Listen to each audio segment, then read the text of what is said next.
How to import files from Google Drive to NanoBanana.ai.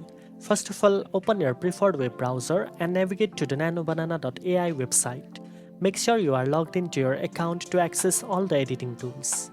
Once logged in, click on the Start Editing button on the home page to open the workspace. Here you will see options like Image Edit and Text to Image.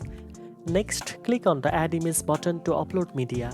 Then select Google Drive to import files directly from your Google Drive account. Browse through your Google Drive and select the images or files you want to import. After selecting, click Open or Upload to add them to your NanoBanana.ai project. The files will appear in your workspace ready for editing or AI transformations.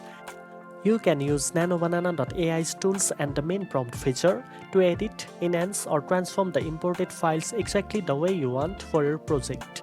Now you know how to import files from Google Drive to NanoBanana.ai. If you found this video helpful, don't forget to like, share and subscribe for more tech tips. Thanks for watching and I'll see you in the next one.